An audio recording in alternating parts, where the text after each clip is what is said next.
महाराष्ट्र बंगाल छोड़िए, समूची सपा बीजेपी में आने को तैयार है, ये कहना है ओपी राजभर का।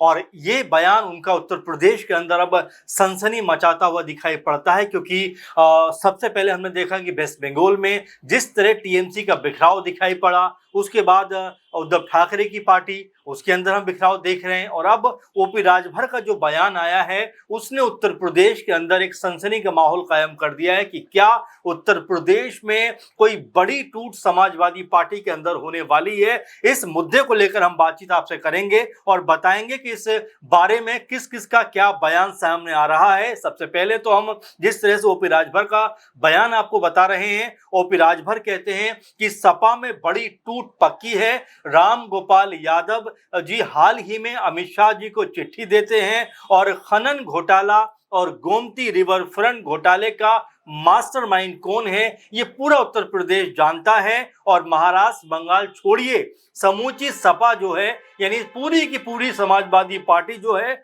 वो अब बीजेपी में शामिल होने को तैयार बैठी है। और जिस तरीके से ओपी राजभर का ये बयान सामने आया है, उसके बाद उत्तर प्रदेश समेत समाजवादी पार्टी के अंदर एक बड़ी खलबली मचती हुई दिखाई पड़ती है। और यहाँ पर तमाम तरह से प्रतिक्रियाओं का दौर निकलकर सामने आता है। आपको बता दें, इस पूरे मामले के ऊपर समाजवादी पार्टी के मुखिया अखिलेश यादव ने करारा पलटवार किया है। उन्होंने सुबह सपा चीफ और योगी सरकार में मंत्री ओपी राजभर के इस बयान पर जिस तरह का पलटवार किया है, उसके बारे में भी आपको बताते हैं। दरअसल जब ये बयान सामने आता है, उसके बाद में अखिलेश यादव यहां पर तीखी प्रतिक्रिया देते हुए कहते हैं कि उन्होंने दावा किया कि साल 2017 से पहले उन्हें कोई नहीं जानता था। राजभर पर अखिलेश ने कहा कि दाना और गाना कब तक चलेगा अफसाना। ओपी राजभर ने अखिलेश यादव के चाचा और राज्यसभा सांसद रामगोपाल यादव का जिक्र करके कहा था कि उन्होंने गृह मंत्री अमित शाह को चिट्ठी सौंपी थी। यानी इस चिट्ठी में गोमती रिवर फ्रंट का जिक्र है, इस चिट्ठी में खनन घोटाले का जिक्र है, और कहा था कि कोई जेल थोड़े ही जाना चाहता है। इस तरह की बातें ओपी राजभर ने कही थी। और इस तरह का बयान देने के बाद कहीं ना कहीं पूरा मामला सुर्खियों में अब आता हुआ दिखाई पड़ता है। आपको बता दें, अब इस मामले के ऊपर रामगोपाल यादव ने भी करारा हमला किया है। और जिस तरीके से उनके ऊपर एक जो आरोप लगाया है, उसकी प्रतिक्रिया में जो यहाँ पर रामगोपाल यादव ने भी कहा है कि ओपी राजभर जो हैं वो एक मूर्खों की तरह बयान दे रहे हैं, उसका कोई मतलब नहीं है। इस तरह की बयानबाजी करके कहीं ना कहीं वो खुद को चर्चाओं में लेकर आना चाहते हैं। इस तरह की बात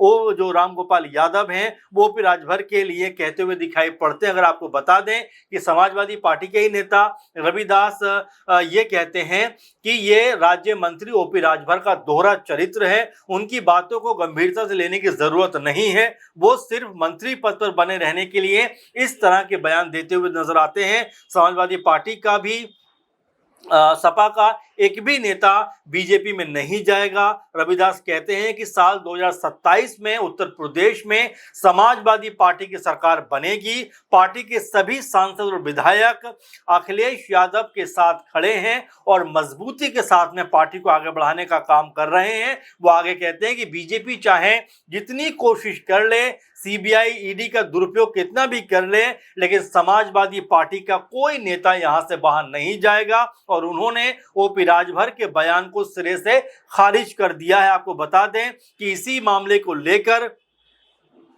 जो है राज्यसभा सांसद रामगोपाल यादव ने भी तीखी प्रतिक्रिया दी है। उन्होंने राजभर को जैसा भी बताया कि मूर्ख बताते हुए कहा कि वो अपनी पार्टी का ख्याल रखें। समाजवादी पार्टी के नेता मनीष सिंह ने भी समाजवादी पार्टी में फूट के बारे में उत्तर प्रदेश के मंत्री ओम प्रकाश राजभर के बयान पर तीखी प्रतिक्रिया दी है। उन्होंने कहा है समाजवादी पार्टी पर टिप्पणी करने से पहले ओम प्रकाश राजभर को अपनी राजनीतिक ताकत और क्षमताओं का आकलन करना चाहिए।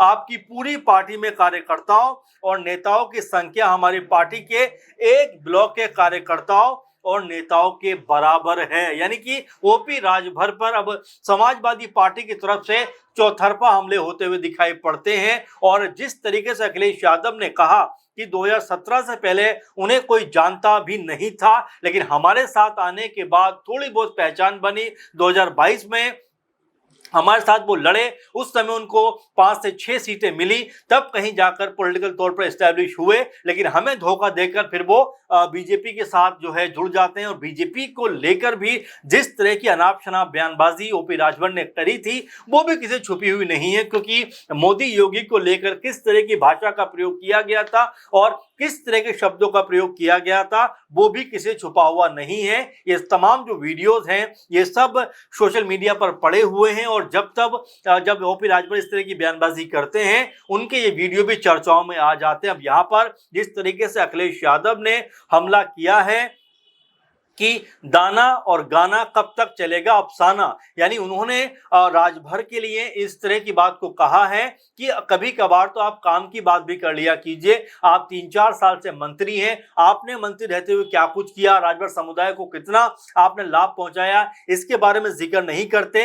लेकिन समाजवादी पार्टी के बारे में उनको बहुत चिंता रहती है। अब अगर पार्टी टूटने की बात आती है तो अब्बास अंसारी जो ओपी राजभर के ही कह सकते हैं कि विधायक हैं, लेकिन जिस तरीके से उनके बागी सुर नजर आते हैं उसको लेकर ओपी राजभर खामोशी इख्तियार कर लेते हैं और ये तक कहते हुए नजर आते हैं कि अगर वो चले भी जाते हैं तो उनके जाने से कोई फर्क नहीं पड़ेगा। जरा सोचिए, 6 तो कुल विधायक है, उसमें से अब्बास अंसारी चले जाते हैं तो क्या फर्क नहीं पड़ेगा? जाहिर बात है पार्टी सिमटती हुई दिखाई पड़ेगी। और जिस तरह की बात मनीष जो समाजवादी पार्टी के नेता हैं जिस तरह का बयान वो देते हुए नजर आते हैं कि ओपी राजभर को अपनी ताकत अपनी क्षमताओं का आकलन करना चाहिए। उनकी पार्टी में जितने नेता और कार्यकर्ता हैं उतने नेता हमारी पार्टी में एक ब्लॉक में होते हैं, तो इसलिए हमारी पार्टी का अंदाजा लगाना उनके बस की बात नहीं है। अगर लोकसभा की बात करें तो समाजवादी पार्टी के पास में 37 सांसद हैं। विधानसभा की बात करें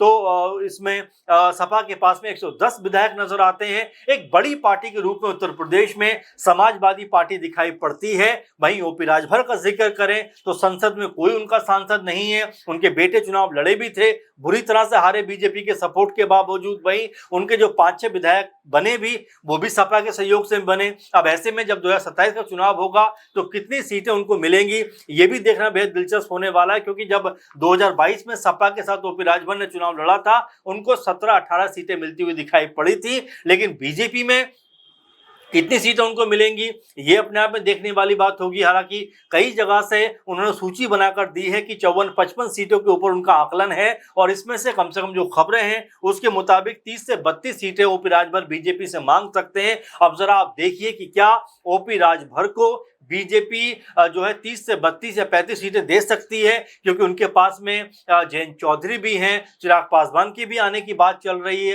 अनुप्रिया पटेल ने 17 में से 12 सीटें जीती थी, वो भी चाहेंगी कि उनको ज्यादा सीटें मिले। तो ये कुल मिला जुलाकर अपने ही जाल में कहीं ना कहीं ओपी राजभर अब फंसते हुए दिखाई पड़ते हैं। और जिस तरह की बात को वो कहते हैं कि समूची सपा बीजेपी में शामिल होने को तैयार है, इस तरह की बात को करके कहीं वो अपने लिए मीडिया में ज्यादा तवज्जो तो नहीं चाहते, इसलिए इस तरह की बयानबाजी करते हुए नजर आते हैं। क्योंकि ओपी राजभर की जो राजनीति रही है, कभी सपा कभी बीजेपी, यानी इसी तरह की डावाडोल उनकी राजनीति रही है। खुद के बूते उनका क्या स्टैंड रहेगा ये देखना होगा कि अब जब अकेले दम पे चुनाव लड़ेंगे कितना फायदा उनको मिलता है या कितना लोग उनको पसंद करते हैं। अब 27 के चुनाव में उनका जो कह सकते हैं कि सीट शेयरिंग है उनको किस हद पर मिलती हुई दिखाई पड़ेगी, ये तमाम सारे सवाल हैं जो लगातार बनते हुए नजर आते हैं उत्तर प्रदेश के लिहाज से। और अब जिस तरह का बयान ओपी राजभर ने दिया है उसके बाद में किस तरह का और ज्यादा बयान जो हल्ला है वो सपा की तरफ से होता हुआ दिखाई पड़ता है।